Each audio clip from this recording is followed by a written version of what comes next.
Welcome back to the higher self. I've missed you guys. And today, I don't think there's a more exciting way to come back to our new studio, which is not developed yet, than this next guest. Check this out. We're sitting here on a full moon. Mm-hmm. There's an eclipse going on, and we're about to have a psychic that also has the ability to go back on Akashic Records. Bonni McCliss, right? McCliss, so close. You did great. That McCliss, was hard. Thank you so much. And hang on a second. You just told me that you were labeled as schizophrenic. Yes. And I want to get into this because I really believe that a lot of the mental illnesses that people deal with are baloney. It's actually the inability to deal with your spiritual giftings. And I just want to know, tell me your story. I completely agree with that. I know that there are so many different stories and experiences and everybody's different. But from my perspective, it was started off as imagination, right? It started off when I was very little, like 2 years old, 2 to 4. I would just have lights hover over my bed in the evening and I would hear these sounds and these songs and colors. So it was lights and frequencies and I loved it. It was like magic. I could not wait to go to bed. It was like just needed the popcorn and everything was good. And I would tell my mom, the night visitors is what, I call them. And they would come almost every night, very, very often. And she would say, as most kids heard when they were little, oh, you have such a great imagination or you're dreaming. That didn't mean anything to me. I just knew what I was experiencing. So from there, it kind of evolved into other iterations of this where I had imaginary friends and they were my world because I was a weird kid and I didn't have a lot of friends in school, as many people can relate to. And that was fine because I was young enough and it was pretty normal. I had to have an empty chair next to me at all times in preschool for my spirit friends, really accepted. What happened was the older that I got, I didn't let go of those imaginary friends. And the voices kept coming at the dictations, the nightly visitors and the downloads. And I would just tell everybody about it, or I would tell my mom. And at that time, being psychic or this kind of world really wasn't, wasn't the norm. It wasn't really, there wasn't a lot of shows and podcasts and books on it. It was just an anomaly. So she brought me to a series of doctors, several doctors that did so many different diagnostics. And the last one labeled me as schizophrenic, which was intense. To me, that didn't mean anything. I just liked my life. I liked having all these experiences. And from there, they decided to medicate me and put me on antipsychotics. And that's where things really, really became complicated and distorted a lot of my spiritual visitors or psychic experiences. And because of that distortion, in came depression and confusion and fear. And with that level added to everything else, I was institutionalized with the diagnosis of schizophrenia. Okay, so you were institutionalized. What did that mean exactly? I lived in the mental hospital. Wow. For how long? It wasn't very long. It was only for a few months, but I mean, that was to, 11, 12-year-old kid. That was intense, That was rough. And the medication, again, that distorted everything. I went not fully blind, but it distorted my vision so much that I couldn't read. I couldn't keep up with my studies while I was there. So even my senses were just manipulated on every single level. And they were so consistent with this diagnosis or with this, that I had a problem and it was passed down through, maybe generationally, that at one point I just started to believe it. I'm like, okay, well, I guess this is what it is.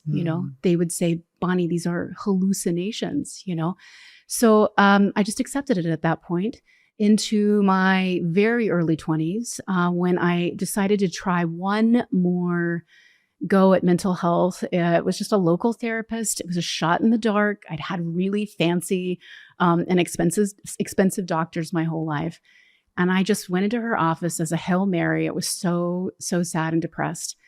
And after about 3 times a meeting with her, and I told her my diagnosis and my backstory, she said, Bonni, you're not schizophrenic.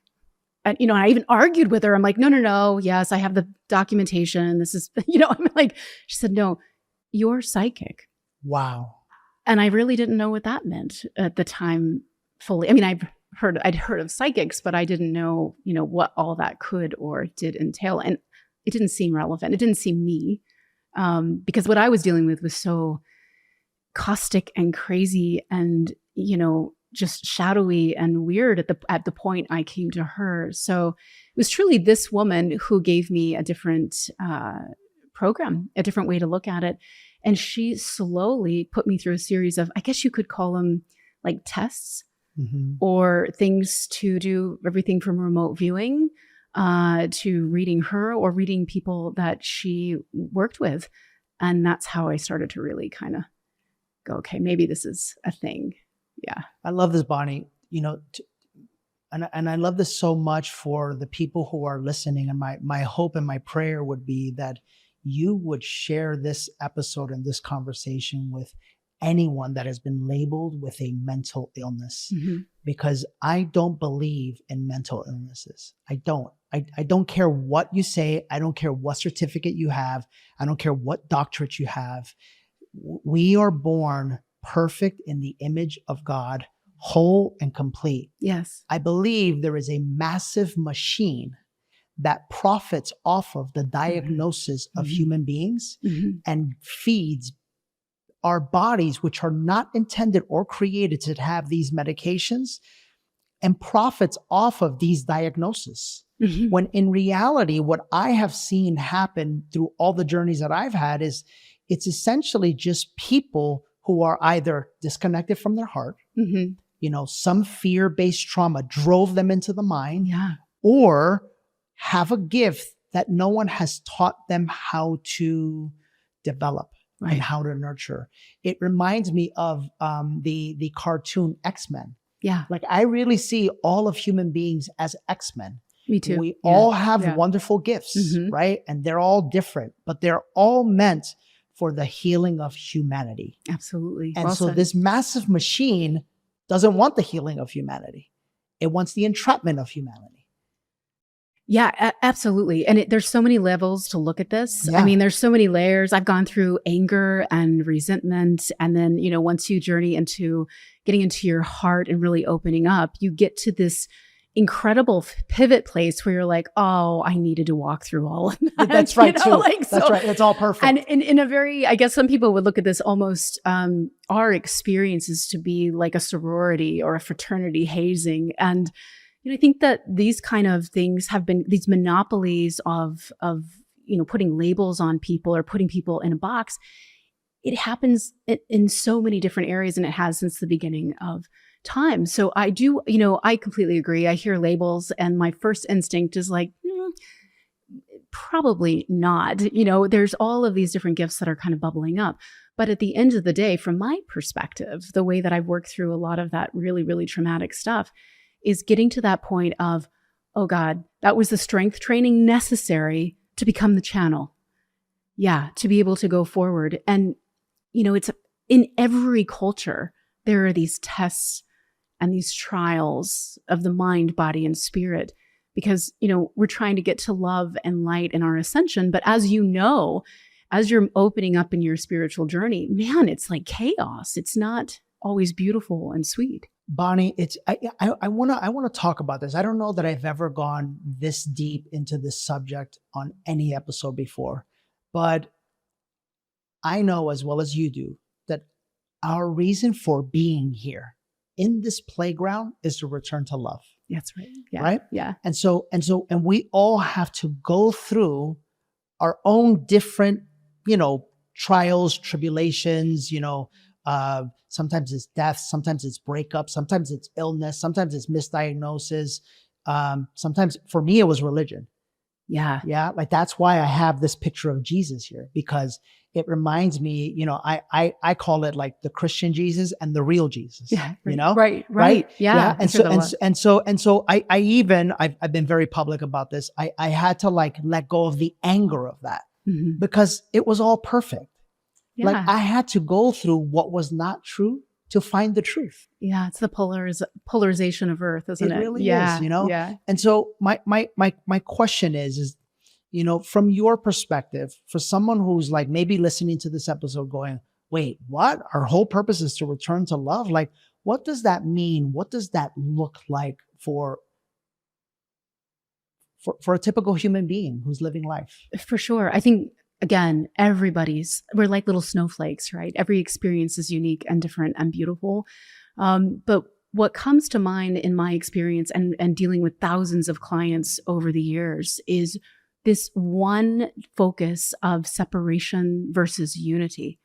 And again, if we're looking at, we had to go through all the shadow stuff and all the dark stuff so that we could even recognize light or hold light, I think it's the same thing playing out where we're moving into a place of separation or individuation for experience, for whatever, if you want to look at that on a religious level or a spiritual level, to go through that. And it literally is that proverbial journey back to unification of that where we separated from the beginning. So I think it's the actual journey that allows us to hold the love in the first place.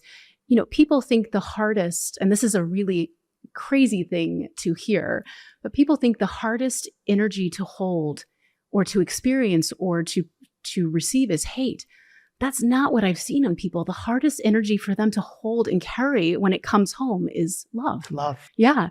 So, I mean, we have to go through all of these incredible hazings or, strength trainings so that we could even touch this bounty that we call love. It's kind of counterintuitive if you walk through it on a logistic level, but it's very true.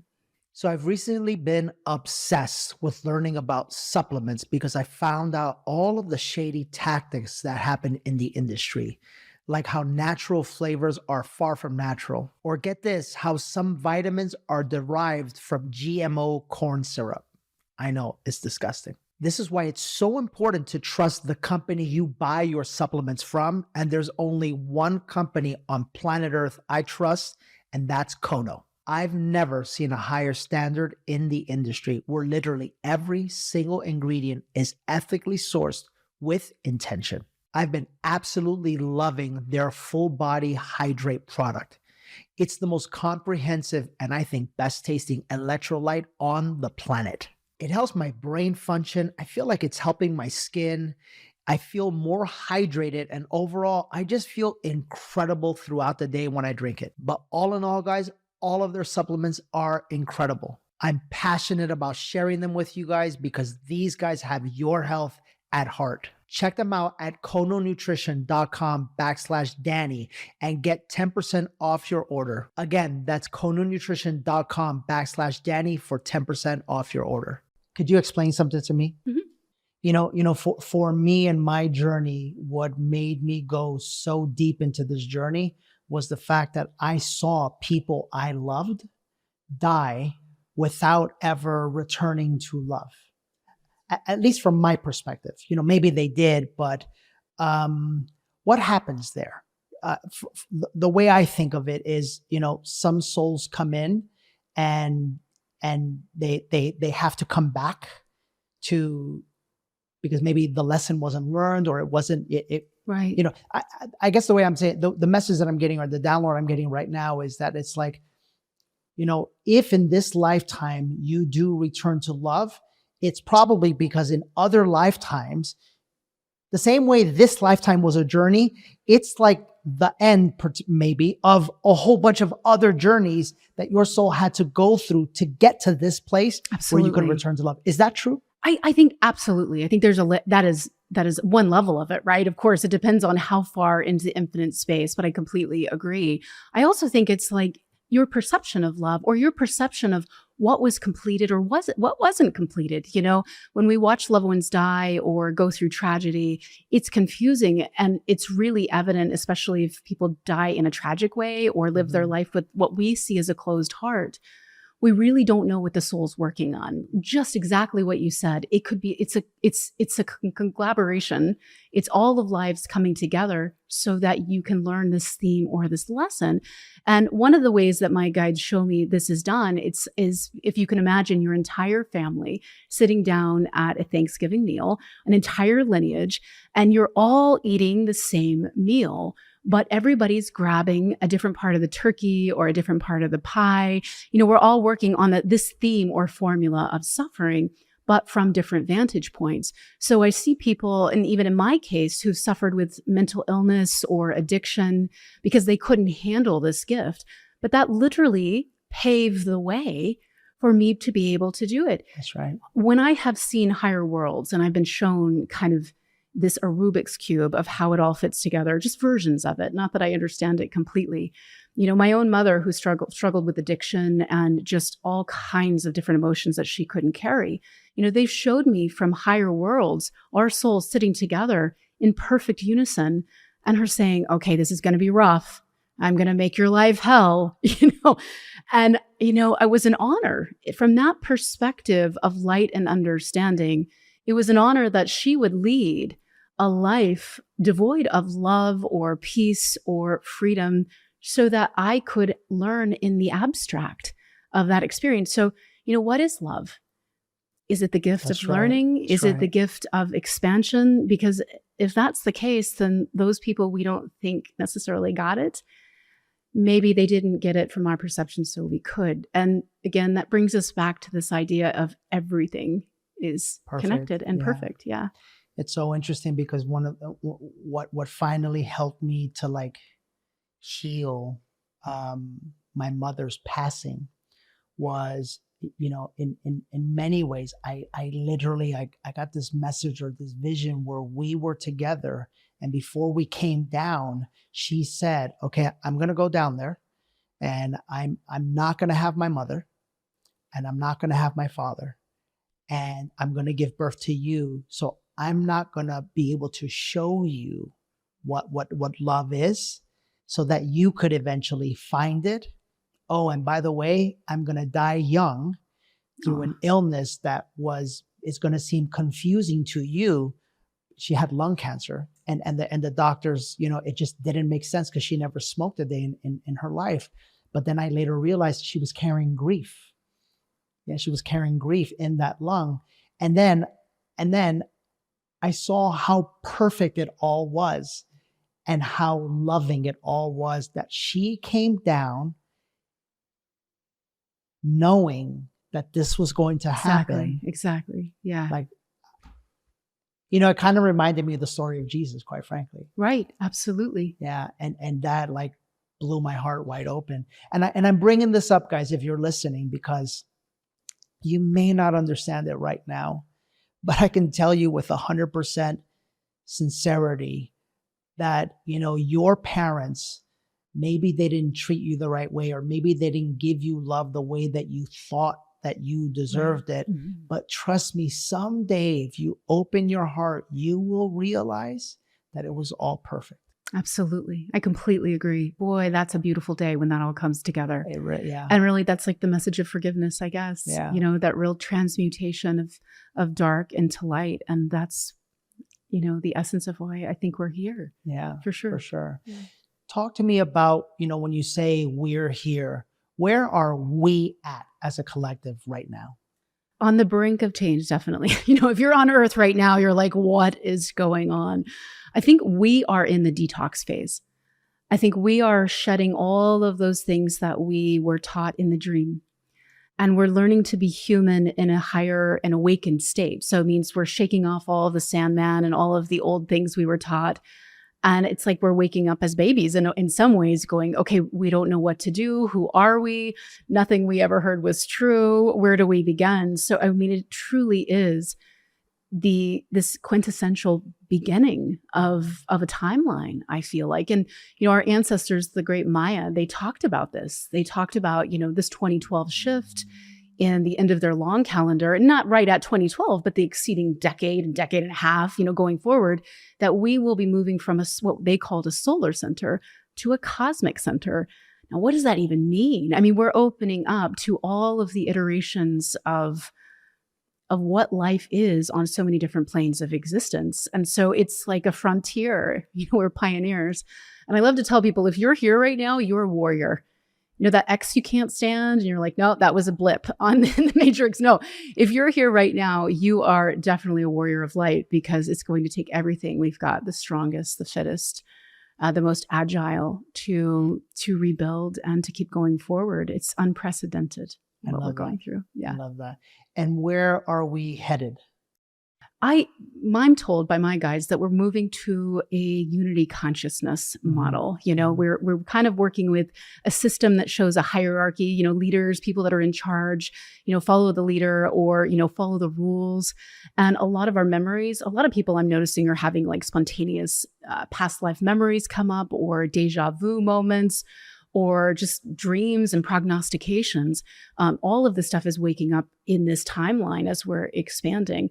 But I think we're going towards a model of what we would call circle consciousness or unity consciousness, where it's not just self-advancement. It is knowing that everything you say, think, and do creates this ripple in this Akashic field, and it matters. We have such power. Kind of to your point about the Marvel heroes. I mean, we're waking up to our superhuman potential. And as the veil is so thin, we will be manifesting things with a flick of a pinky. So this is the time where I feel like we're going through, you can call it a purification of our intention or a renewal, but it's really pushing us to get to the authentic seed of what we truly are and what we believe. We're taking off the masks, essentially. Yeah. And that process is it's scary. It is. It matters your power of perception here. I mean, it really, I think everything is whole and complete. Like you said, there's nothing has lack. So at this point, what free will suggests is how you come upon a situation or a concept or a construct and how you choose to perceive it.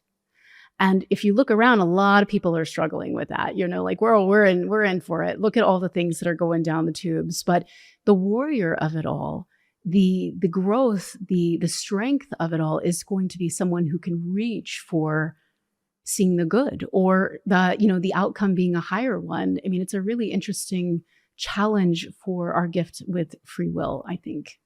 So if somebody's going through that process right now, if somebody's going through the process, we were talking before we started filming, like, everything for me happened like rapid pace. Yeah. And I literally thought I was going to die several times. And in many ways I did. Like the me that was me 2 years ago, a month ago, right? It's like once it started, it just feels like it's just not ending, and For more sure. of me is unraveling, right? If somebody's going through that process right now and maybe they do feel a little scared, like what is happening? Like what words of advice would you give them? I think that this may not be comforting at the first time this meets someone's ears, but it is a death. Like you said, you are dying in a way. And part of our walk here is to see that we can die and keep going. It's not an ending, just like, Jesus wanted us to kind of get that memo. So definitely, and knowing what this kind of periodicity of nature, knowing that things run through cycles. If you're feeling like you're in a depressed or dark place, that's not necessarily wrong. I mean, we definitely want to keep reaching for the light, but everything goes through these cycles because you are expanding. And I don't know anybody who's gone through an authentic awakening where it was just easy. I also noticed that the stronger you are, maybe if you're a scrapper or from the school of hard knocks, or you've been through a lot of pain or trauma, sometimes the awakening is even harder. The stakes are even higher because you just don't let go and give in easily. So, I mean, it's nothing it's an amazing way to be, but sometimes it takes really, really big shakeups to kind of set something in a new way, Yeah. For me, as you said that, what came up was like, I also didn't want to settle. Yeah. Because for me, like I wanted truth. And every journey I went on, whether it was with plant medicine or whether I was, just, meditating, so I just want more truth. Yeah. And truth is love. So essentially all of the parts of me that were not love had to go. Absolutely. And they're still going, by the way. Oh, for all of us. Yeah, for all of us. Like there's, right. There's moments I have with people even during the week where I was like, gosh darn it, that wasn't very loving of me. And then my mind will go, but he deserved it. But I could have done that a different way. You could have done that. know? Yeah. I think it's what the Buddhists say, cultivating the witness. Just the awareness of, compassion for yourself, of course, going, wow, I could have done that a little bit different. But, and I think that all of these dark spots or these places where we get into anxiety or anger or depression, I mean, these are the things that are catalysts to expand yourself as a container. Back in the day when I really thought I had this figured out, and I'm like, okay, I've got this, I'm balanced, I'm harmonious, I'm connected, I'm good, I have a light heart. I literally asked for, my guides in the universe to give me a test. If I'm really, if I worked through my greatest fear, and of course my greatest fear was being seen as crazy, and not gifted because it was such a part of my background. And so I thought, oh, I really did this. I've gotten to my mark. I'm ready to be tested, which is a really crazy thing. I'm now back. I was like, what was I? I was really passionate about getting this, getting in alignment with this ability. And I remember one day I was walking into the grocery store and I was going to get a shopping cart. And I heard, and a lot of times I'll get these dictations or I'll hear things in my mind. I often refer to it as the Morgan Freeman of my consciousness. Hence why they thought I was schizophrenic, just hearing these level of voices. But I was going to get a shopping cart and I heard, sit down in the cartwheel and talk to that little bird on the ground. And you never know when you're being tested. You never, not tested, but you never know when this moment of truth and expansion is like literally in your lap. Like you're just going about your business. And I thought, I can't sit down and talk to a little bird in the parking lot. People will think I'm crazy. Oh, rats. So I think the lessons that we are given will take a lifetime. I know, and we're setting ourselves up with really high standards right now, going, oh, I could do better. But the truth of it is, there's layer after layer after layer, especially throughout a lineage after layer. And so it's not about completion. It's not about getting it right every time. It is what you just said. It's about recognizing, but I could have handled that with more grace and compassion and love. You'll remember that next time. Yeah. For sure. And you just mentioned lineage. I think that I get these questions all the time. Part of the process for people is like, once you start this awakening journey, like, what do I do with my family? Like, my family is different and they think I'm going to leave them behind. And, they tell me that I'm changing and, how do people manage that? And I ask that because I would love, your perspective as a woman, but you also feel like I'm a little bit more cutthroat. I am, but just my nature is just that way. That fire. It's either I'm in or I'm out. And I know, I will admit that, when it comes to family and when it comes to people that you love, it's there's a balance there. For sure. I think it's one of the most painful things you can engage when, pain and suffering and tyranny is happening in your living room or through your family model. I mean, there's not much that's harder in some ways, right? That is up close and personal. And for some families, it's so locked down and cryptic, there's no way out. I mean, there's no happy ending. It just is what it is. What does that mean? Locked in and encrypted? It's locked in. Like, there are people that no amount of talking or even through, seeing the other person's point of view, it's just these lines are drawn in the sand, or people have passed away and there's no way to turn back the clock and rehabilitate, that experience. So for those people or anyone, go to the law of compensation or correspondence or reciprocity. If you work with these high laws of nature, it's going to show you the why. It's going to give you the power of how. Could you explain the law? Yeah. So like the law of correspondence, and we've probably all heard it in different versions. As above is below, is within, is without. And it means a lot of different things. But one of the things that it's pointing at is there's nothing truly outside of you. We're just reading a sea of vibrations and lights and sounds, and it's running through our perceivers, our nervous system, and it's putting it out as reality. I mean, even, circa 2024 brain science can really speak to that one. So if we start to think about this, that everything we perceive out in the world is really just our perception, and for lack of better words, we're creating our own realities, that at least gives you a pause to go, wait a minute. Nothing's really outside of me. So what does that mean? And it's not tit for tat. It doesn't mean if you have these parents who are, disagreeable or unloving or completely self-focused, it doesn't mean that you are those things. It just means this is a reality or an experience that you are having to work through. It's very cryptic. But again, if you look at there are no accidents and everything is perfect in nature, you have to go deeper into the self and go, is this something I'm meant to learn? What is the theme? Is it playing out in many other ways in my relationships? So if you can get to the heart of the theme, the heart of the obstruction, a lot of times you can kind of work through it and find your own peace. That's why Ho'oponopono works so well, because you're really moving the building blocks internally.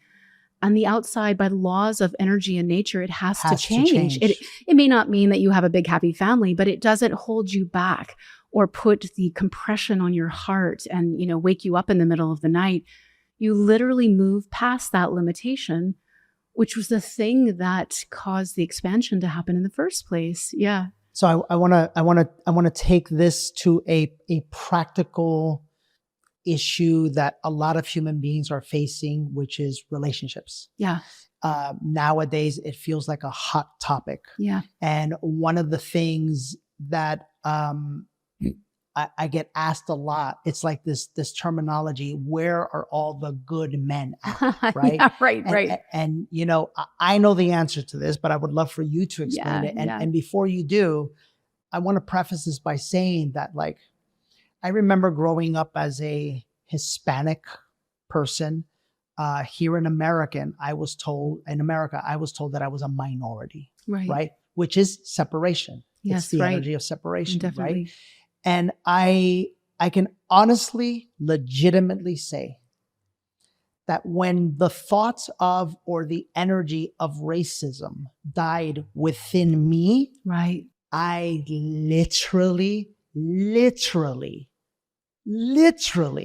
have never seen it ever again. That's right. You got it. It doesn't exist. Yes. The reason why I say that is because if you are only seeing the bad men out there, that's because there's something inside of you that is creating that. Do you agree? Completely, 100%. You're a woman now. Yeah, you're a woman now. So. I think it's something unhealed. I think Yeah. it's something within you that is unbalanced. And if you go back to these laws of nature, and you start to see that everything in sentient life is complete. Every organism, on a microcosmic level to this kind of vast universe, is a complete form of life. So when you look at someone and you're just seeing what you want to see, or if you're seeing, the negativity or the imbalance or their physicality, you're literally seeing one note in the whole octave, the whole scale. So if that's when you want to turn around and go, okay,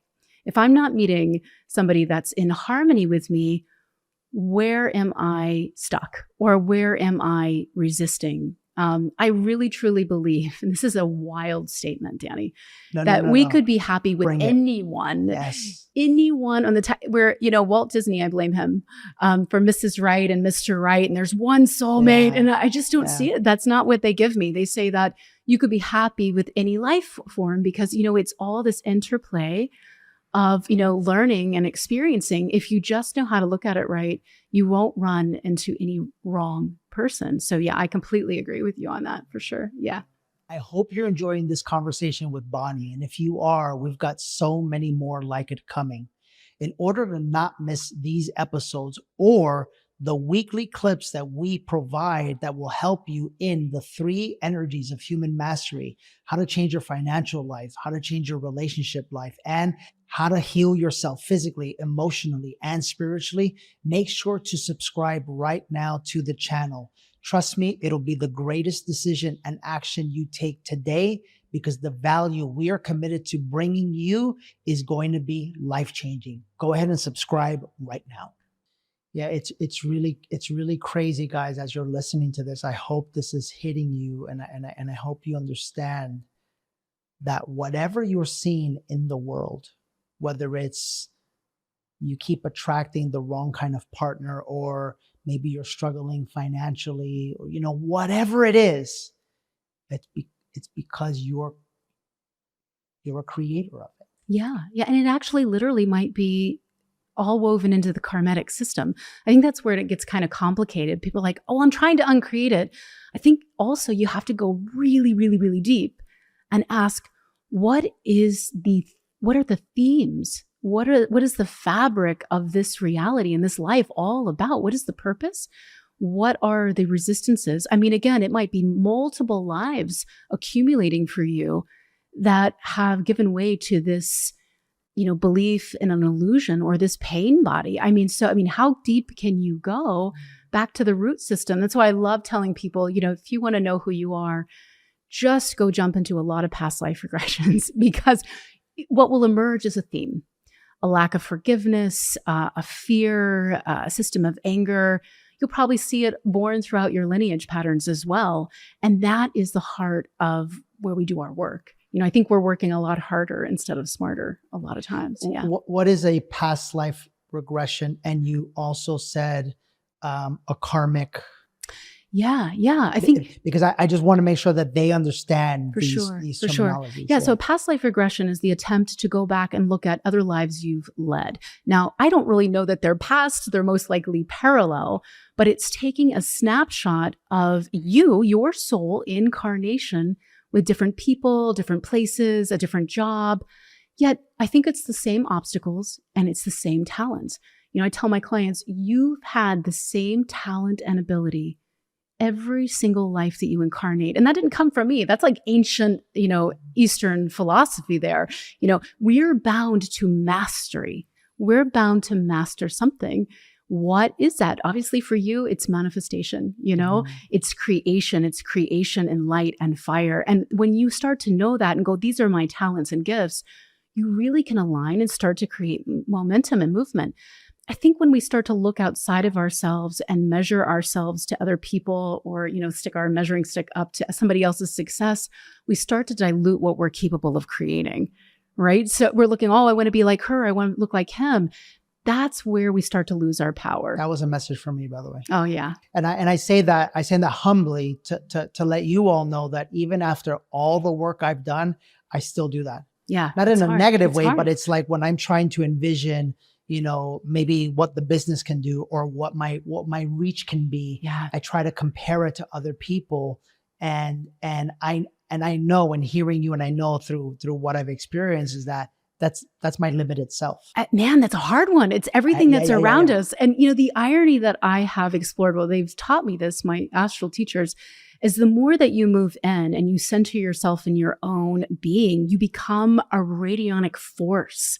You become just magnetism and light and creation. It's the darndest thing.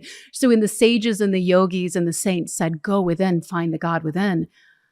Anything truly is possible. That's where the superhuman capacity lies.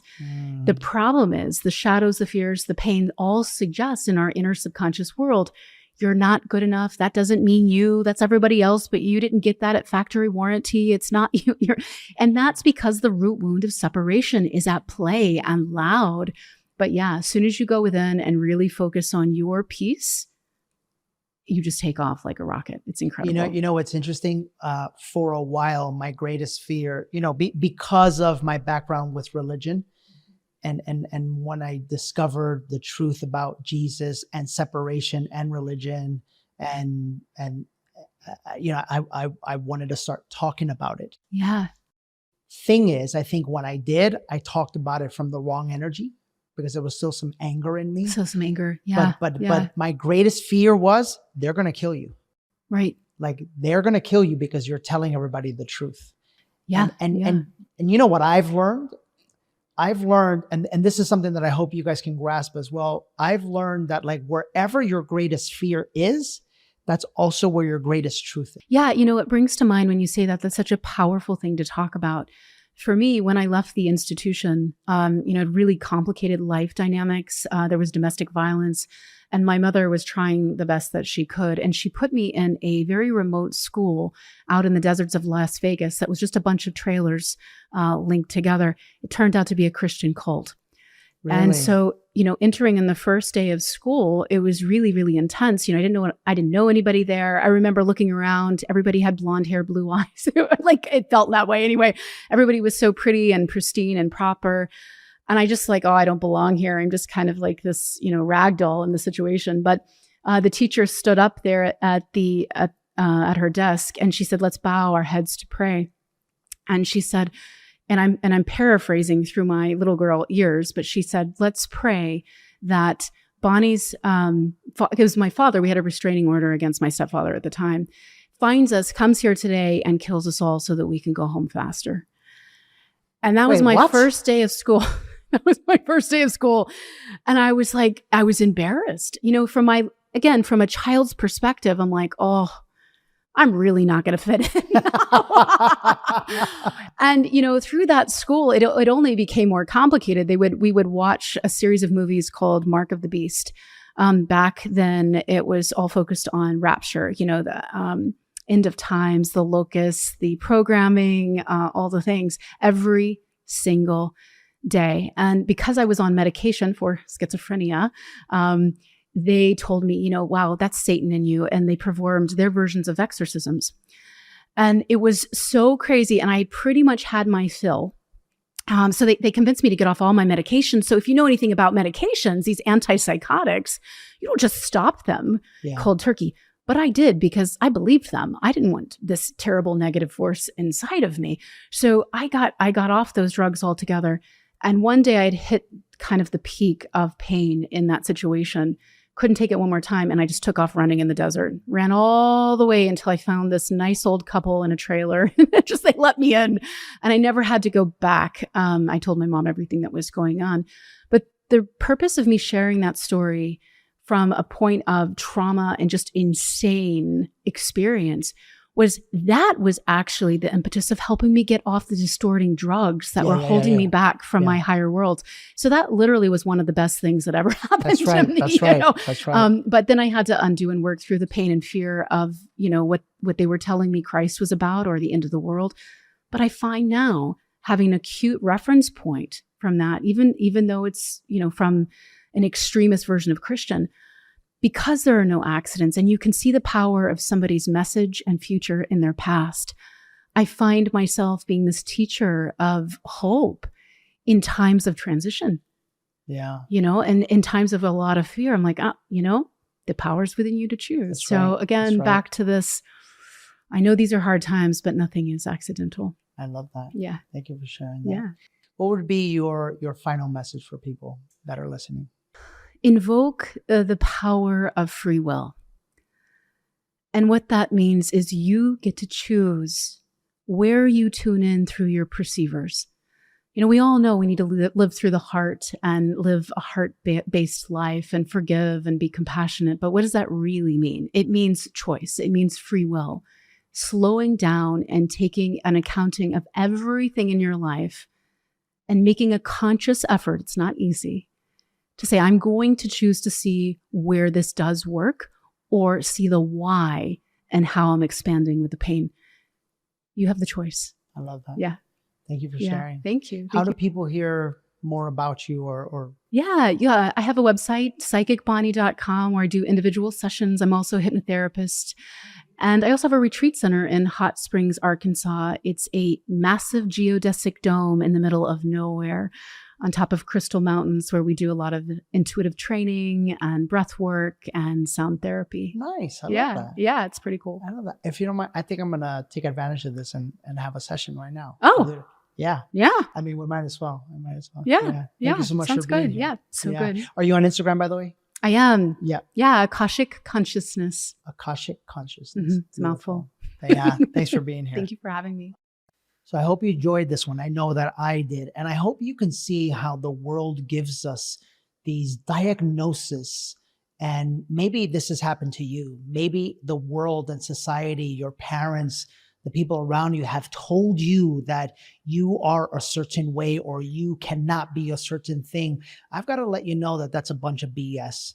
And I've got to let you know that within you lives an unlimited, untapped potential. And that untapped potential is who you really are.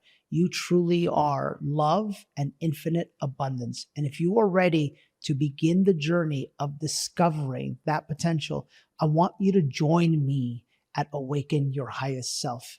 It's going to be the most transformative 3 days of your life. It's an opportunity to remove the limiting thoughts, feelings, and emotions that are holding you back from creating the life you deeply know you deserve. Go to DannyMorel.com/awaken right now, or text the word awaken to 512-768-4352 right now, and my team will happily answer any questions you have about the event.